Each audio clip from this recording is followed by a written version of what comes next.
If you want to feed the world in 2050, then the next 40 years we need to produce the same amount of food as we did over the last 8,000 years. And that gives a little bit an indication of the pressure on the food system. We just face a huge challenge with a growing population, with a change in consumption behavior, with the climate crisis. How do you secure your food production?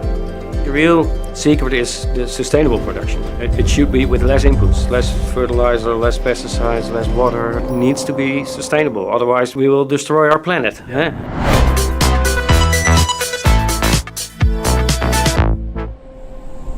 The security of the food system is one of the world's most pressing challenges. But the story of how this small country became an unexpected food superpower might just have some answers for how we tackle it. Consider this. If everyone on Earth ate the diet of the average American, that would require all the habitable land to be used for agriculture, and we'd still be 38% short.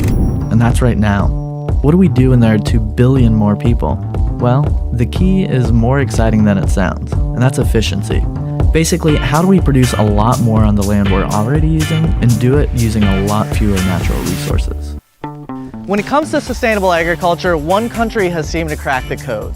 Bolstered by a national commitment to produce twice the amount of food with half the resources, the Netherlands has become the world's #2 food exporter. There was a very close collaboration between the government, science organizations and the industry. And they started out of a common interest. So they say, okay, yeah, we want to go for sustainable production, but everybody was aligned. Everyone involved in the system was aligned and embraced innovation to reach that shared goal, and that has driven efficiency on a level unmatched anywhere else in the world. If there's one place that approach is most clear, it's in their unrivaled greenhouse growing operations. There's a very nice example about tomato, which really gives a good insight in how we want to produce our food in a sustainable way. So if you produce tomatoes in an open field situation in Spain, then you will end up at the end of the growing season with 4 kilograms per square meter. If you do this in a high-tech greenhouse in the Netherlands at the moment, you will end up with 80 kilograms per square meter, which is 20 times more. But the best part of the story is that the 80 kilograms of tomatoes, we do it with 4 times less water compared to an open field situation. And water is one of the big challenges that we face. We just had a cup of coffee. Do you know how many liters of water were needed to produce that cup of coffee? Rough guess. 10. 150. So high technology offers really a possibility of producing a lot of food per square meter in a sustainable way. The Dutch lead the world in tomato yield while using a fraction of the water that other countries use. But it's not just tomatoes. Measured by yield per square mile, they're the world leader in the production of chilies and green peppers and cucumbers. Number 5 for potatoes, onions, and carrots, the list goes on. But the bottom line is they've been able to get so much out of so little. If we are able to produce 80 times more with 4 times less water, that's great. That's great news, I think. Most people know that greenhouses allow a grower to tweak every little thing. But the Netherlands is taking it to the next level. They've perfected the greenhouse as the ideal environment to continuously test and implement all kinds of ways to optimize growth. From things as simple as testing what hues of LED lights can increase pest resistance and improve nutritional value, to things as crazy as moth-killing drones. So at the moment we don't have any products who can control actually the moths, and finally they will produce caterpillars, and those caterpillars can do a lot of harm to many different crops. Well, that drone is able to detect the moth, also to see how it's flying, and then with his wings, propellers, he will crush actually the moth. Wow.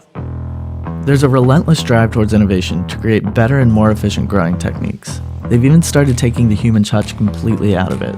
Some of the latest tech relies on AI to learn plant behavior and constantly adjust conditions without any input from a farmer. For example, what we're testing in this compartment is a climate computer.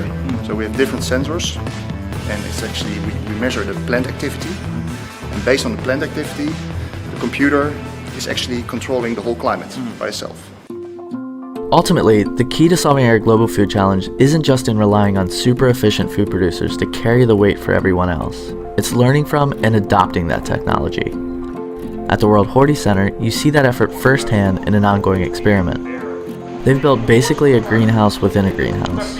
Inside the larger structure, they're able to replicate any climate on Earth to figure out what modifications need to be made to realize the same yields they're getting in the Netherlands in any other country on Earth. We have a cooperative project going on with Colombia, and we can in fact we can emulate the current climate conditions in Colombia, put their crop in and see how crop behaves under the circumstances that we have in Colombia. We can totally flip the seasons around. We can make it a sunny day on Christmas. We can close the curtains on a sunny day and make it completely dark.